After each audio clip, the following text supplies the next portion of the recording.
Most people say they want peace, but what they usually mean is controlled stimulation. Silence feels threatening because it removes external anchors, and most identities are leaning on something outside themselves. Noise does more than entertain you. It orients you. It gives your mind a surface to press against. Music fills emotional gaps before you can feel them. Scrolling interrupts unfinished thoughts before they form. Conversation prevents internal narratives from completing themselves. Distraction is not random behavior. It is structural support. Without it, your internal state becomes visible. When silence enters a room, nothing dramatic happens. There is no crisis. There is simply space, and space reveals instability. You begin to notice tension in your body, restlessness that wasn't there a moment ago, thoughts that feel slightly sharper. This is the first destabilization, not because silence creates something new, but because it removes what was muting what already existed.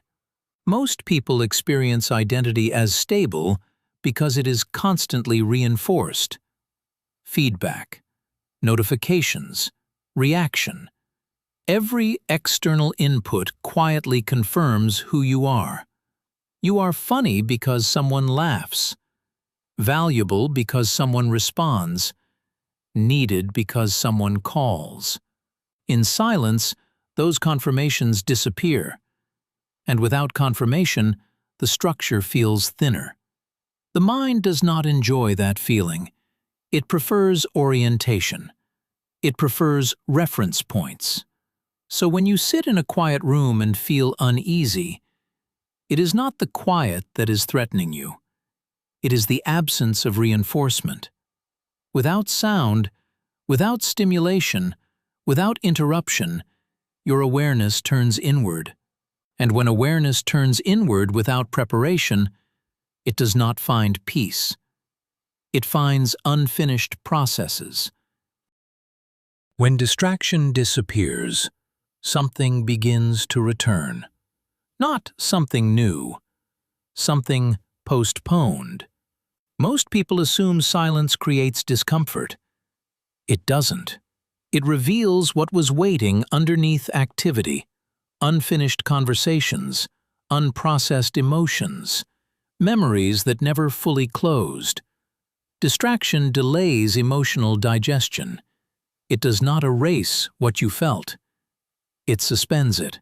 When you stay busy, your nervous system remains outward-facing, responding, reacting, adjusting. In silence, that outward orientation collapses, and the system turns back toward itself. At first, what surfaces is subtle, a vague unease, a memory fragment, a feeling without a clear source.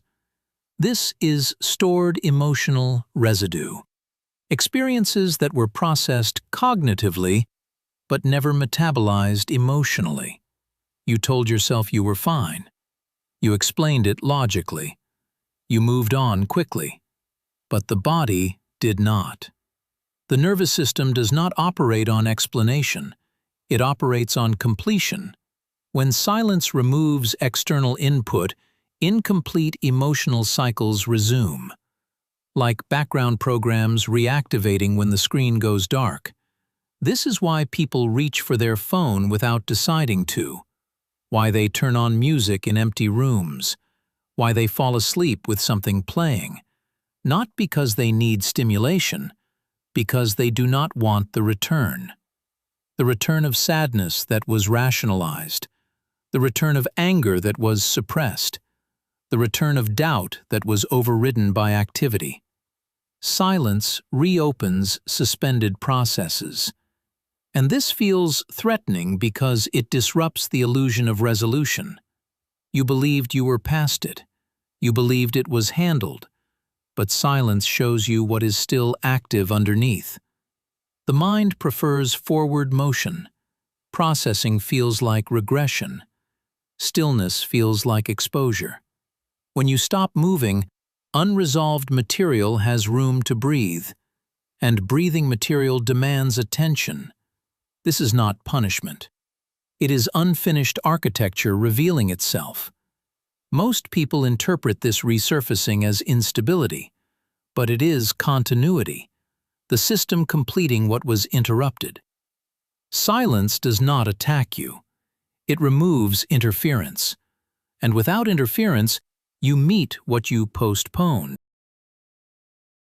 If this helped you notice something about your own mind, consider liking the video and subscribing. More of this is coming. Silence does something more threatening than resurfacing emotion. It destabilizes the version of you that depends on activity. Most identities are not built from introspection. They are built from interaction, from response, from feedback loops. You learn who you are by how people react to you. You refine yourself through performance. You stabilize yourself through repetition. Busy becomes competent. Responsive becomes valuable.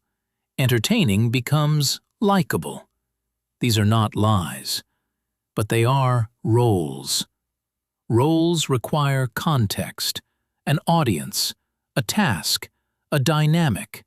Silence removes context, and without context, performance has nowhere to land. This is where the threat deepens, because when performance collapses, what remains is unclear. If no one is observing you, if nothing is demanding you, if no response is required, who are you?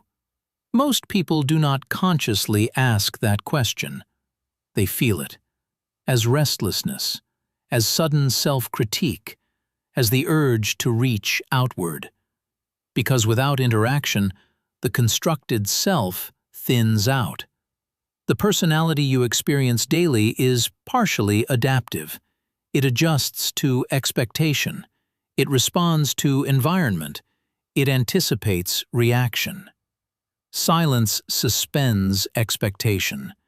It removes anticipation. It interrupts adjustment. And when adaptation pauses, the question underneath begins to surface. Is this who I am, or is this who I've been performing? That distinction is rarely explored in motion. Movement protects it. Noise protects it. Engagement protects it.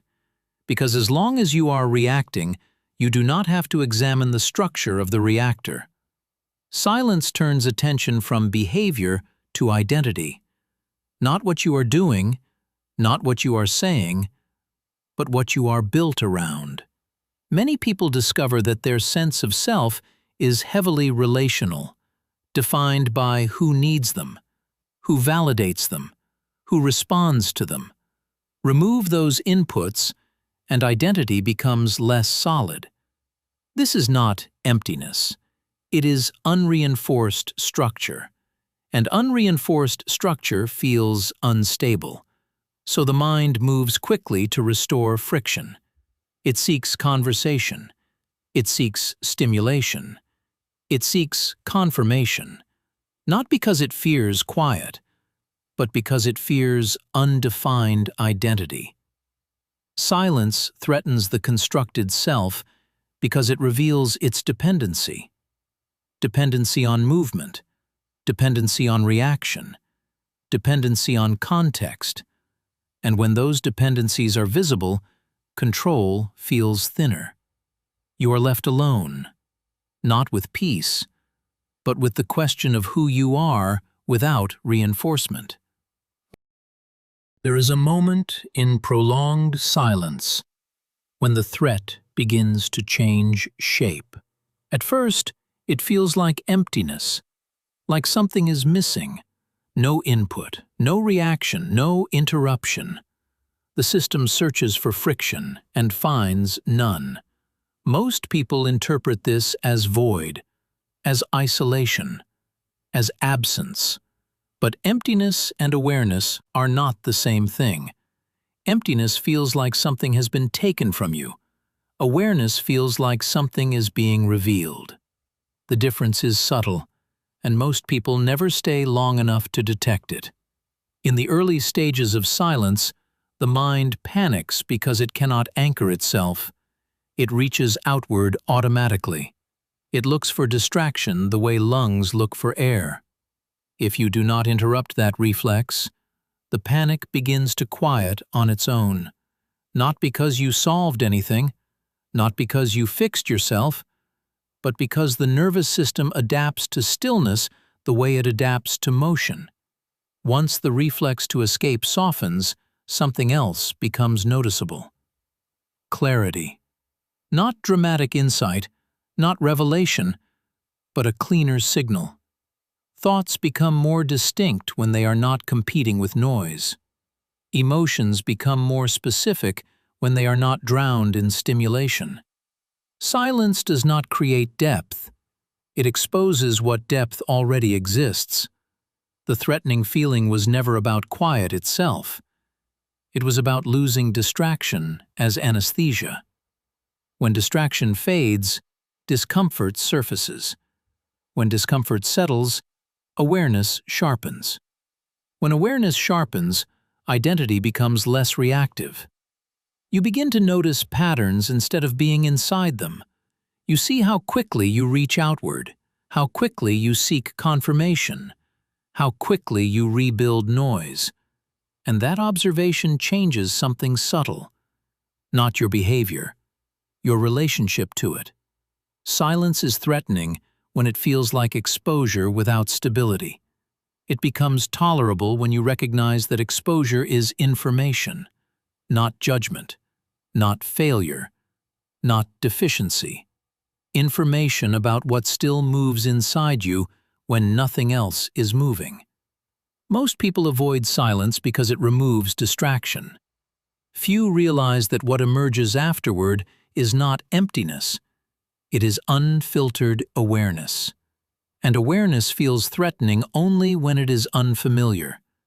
If this perspective resonates, consider liking the video and subscribing. Not to escape silence, but to understand what surfaces when it arrives.